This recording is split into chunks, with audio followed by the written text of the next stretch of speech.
Hey, jobbers, welcome to more Mocha in your coffee. Today, I have something interesting to talk about. I don't know if you guys noticed, but I recently got a new job, so some of the shows that we do in the morning, we've been changing the times of when we air and stuff, but tonight at 11:30, join us for Mornings with Mocha. Really, it's going to be at night tonight, but it's going to go into the morning hours, so make sure you join us. On that, I'm going to be talking about Black Women Unite, and with that, I'm going to be discussing some of what I'm discussing now, the controversy of what Gayle King said or asked during her interview with Lisa Leslie. Now, most of us know Lisa Leslie as an WNBA basketball star who was great friends with Kobe Bryant. Gayle asked her about the allegations with Kobe Bryant and things like that. Now, some people felt like Gayle was totally disrespectful when she approached the conversation with his death just happening on the 26th, I do believe, of January. A lot of people felt like she should not have even asked those questions or brought them up. Now, what got me was the response Gayle got behind it. I feel a mixture of ways because I am a journalist too. I'm a talk show host too. And a lot of times journalists and talk show hosts ask difficult questions that sometimes the public does not necessarily want to deal with. That's one. I understand that, but there is a thing such as being humane and being sensitive to others' loss and things of that nature. I don't know how true it is, but I heard allegedly that TMZ had broke the news of Kobe Bryant dying before all of his family members or his family was even notified of his death. That's inhumane. We should not act like that, so thirsty for likes or so thirsty to get the number one time slot or to get that job or that position. If Gayle in fact did that, then she was wrong for that. I think she was guilty of being insensitive. I'm going to tell you the truth. My youngest brother was murdered. And it was a big controversy around his murder because it was two murders linked to a murder previously to him dying that he was wanted for connection with. Not that my brother murdered them, but he was wanted for questioning regarding that. And I remember reading an article by I don't know if it was Tampa Tribune, it was some newspaper. And the newspaper asked the brother of one of the victims who died in a double homicide, how do you feel about Jeremy Henry being murdered? He said, I don't really care. That hurt me because regardless of how you felt about my brother, he was my brother. At the end of the day, I loved him. I cared about him. People loved him and cared about him. And when he died, some of the answers that you wanted to know about your brother murdered died too. And it hurt me because I said, sometimes we don't value human life. Even the most heinous person in society, somebody loves them. Somebody cares for them. Somebody prays for them. Somebody wants to know how they're doing, And I think just in her bringing it up, was insensitive to a certain degree. I understand the journalistic side of it, but the journalistic side does not trump the humane side because everybody is going to lose somebody at one point in time in their life. The last thing you want is people asking you a bunch of questions, poking and prying at your pain, your hurt. Some people said that Lisa Leslie, went a little too far with her comment. She should have just left it as, no, I didn't witness that. But they was like, when she said there was some type of force, of course, she, wasn't being a good friend. I can't speak on, she was just put on the spot. And sometimes when people are put on the spot, sometimes they may say stuff they didn't necessarily mean to rectify a situation or to clear it up. I think she was a great friend. I think she misses her friend terribly. And I'm going to keep her in my prayers and things like that. But what I wanted to talk about is, as an African American woman, we are the last rung on the ladder. We do all of this to support black men, to help black men, but at the slightest chance, some black men get, I'm not going to say all black men, some black men they will take it to the extreme. Now, y'all know, I didn't like the comments by, I can't even think of his name, the attorney on the I think it was Isaiah Thomas show, when he was talking about Lonnie Love, and he was like, her body's disgusting and her attitude is whack. What does that have to do with the comments that she made? And I just feel like Sometimes some black men can get around here and do some stuff and don't nothing be wrong with what they do. But when a black woman do it, oh, we get lynched. And I feel like that this current conflict between men and women, black feminist women and black men is a form of the Willie Lynch syndrome to keep us separate, to keep us from unifying. I also think that Snoop Dogg's comments of what he made to Gayle King was totally horrific. I can't understand why a black man, I don't care how wrong Gayle was, he had no right to say that. We'll roll up on you all this like you gonna come fight her, shoot her, hurt her. Why would you do that? As a black man, come on, King, you supposed to protect the black woman. Even if she was wrong, you could have said that in a way that stressed how wrong she was with that being your friend and how you felt. But to threaten her, I think he just went too far with it. I didn't like it. I wasn't in agreement on it. There's nothing he could say to do to make me feel like he was right about that situation. And I'm going to tell you this is what I thought. Because I seen the documentary of Snoop Dogg working with the football team and helping these kids and stuff. Woe unto God, you can't train my cat. You can't foster my son, my nephew, nobody. If this is the attitude you have where you roll up on people and come get them, especially a black woman, you think I'm going to let you coach my kids? The devil is a lie, so is his mother-in-law, okay? No, he was totally wrong for that. And I felt like he was speaking out of hurt and stuff.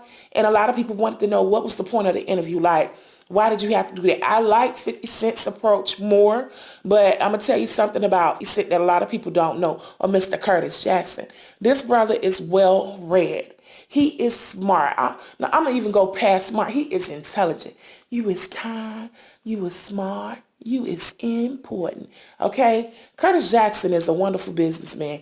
Don't let him fool you with the shenanigans he be doing on Twitter and all this other stuff. The man is a business beast. Okay? Love him. Absolutely love him. But let's get back to Snoop Dogg. He could have articulated what he wanted to say in a better frame. Dude, you still running around here gang banging and singing and all that good stuff? I thought we was going to try to be more of a role model and stuff. And it's not even about being a role model, because I do feel like what Charles Barkley said. You're supposed to be your own kid's role model. I do believe that. But it just left a nasty taste in my mouth about that situation. I remember being in grad school, and I was dating this one guy and this pastor. I'll never forget it. Someone misunderstood what I said, a Caucasian fellow student, and she thought I called her a racist or something. Never called the girl a racist. Was looking like the Jamie Foxx, like, in Jamie Foxx and Dreamgirls, when Effie them call themselves confronting, not Effie, the little one, called herself Larissa, I think it was, confronting herself with Jamie Foxx splitting up her and Jimmy. He was like, that's the face I made when they was like, oh, you called her a racist.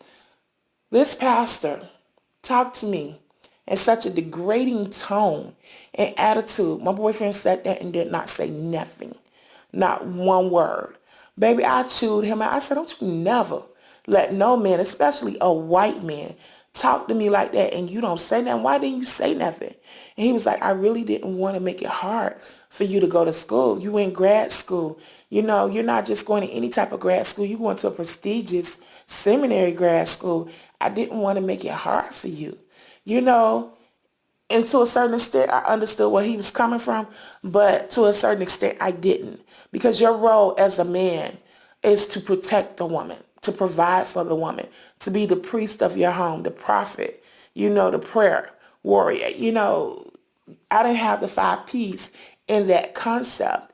And I just love Susan Rice, how she was like, Snoop Dogg, you better leave her the blank alone. You better back up, because you don't want these problems, basically. It's a whole army. And a lot of people didn't know who Susan Rice was. I think she was the defense strategist for Obama in Summer Clinton's administration. So she came through like, Gayle got people too. And then it shouldn't even went there because I feel like it's a play on that power struggle between black men and black women. Like we are supposed to be united and equal. As a country, the world, we're all grieving the loss of Kobe Bryant. Like he meant so much to so many people. But I think what the media is feeling like, okay, as the media, we have to ask questions like that. And Gail probably felt like it's gonna come up sooner or later. I'd rather be the one who asks this question, lay in this interview, do my job, represent the media. Because in media, you can't be biased. You just can't. Even though we all may have an opinion about different things, you have to try to present that opinion in the most honest and unbiased way because you will lose credibility of your sources and as a source in the media industry if you're not honest, if you're not upfront, if you don't ask the questions because I guarantee you, she asked the questions, but it was other people who really wanted to know. And it's so funny. My friend Zakia and I was talking about this, and she said, I get that people are saying she was insensitive, but you have to understand she is a journalist, you know. And I feel like it was insensitive. Yes, she may have been wrong, or she was wrong for that part, but you don't crucify somebody like that. You give them some room and grace to grow. And I know a lot of people saying she's been in this a long time. She should have known better. Yes, we all do dumb stuff. But to threaten somebody's life, and what really irritated me about Snoop is because you knew what you were doing. You understand the platform you have of influence. This woman is getting death threats and everything, and it's not worth it. Please, people, it's not worth it. So on that note, if you want to hear more of my opinion and my friend's opinion on this subject, make sure you join us at 11:30 p.m. on Blog Talk Radio, Mornings with Mocha. This is my book. I don't know if you guys can see it. It's packaged. My book, my first book. I'm working on the second one. You can get this off Amazon for $20, or you can get a signed copy from me. Don't forget to join Mocha and My Coffee right here in Brooklyn, New York, August the 20th through the 22nd of 2020. I'm telling you, it's going down. We got some awesome speakers. We have prophetess Shawan Jackson that's going to tear the house up in the prophetic. We have minister Stefan Weathers, who's going to be teaching on the man code, breaking the man code. I'm going to be doing workshops on confidence, publishing your own book. I'm even going to preach. Your girl going to preach. Preach.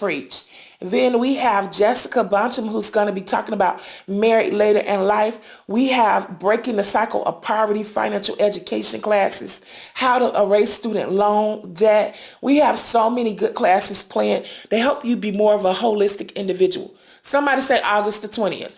August the 20th is going down. You guys know I'm a poet, spoken word artist, and we're going to put it down for the 9-5 with a night of worship arts, and the Holy Spirit is just going to arrest everybody in the room. So make sure that you saving, girl. Make sure you saving, guys. This is a unisex conference. We got a plethora of speakers that's going to help push you into greatness because we're going to be brewing greatness at this conference. Make sure you save your money. The dates is August the 20th through the 22nd of 2020. It's going down right here in the Big Apple. Make sure you come take a bite out of greatness. Again, I'm your host, Tanel Vashon Allen. Welcome to more mocha in your coffee. If you didn't get enough that morning, pick up a nightcap. Until next time, bye-bye.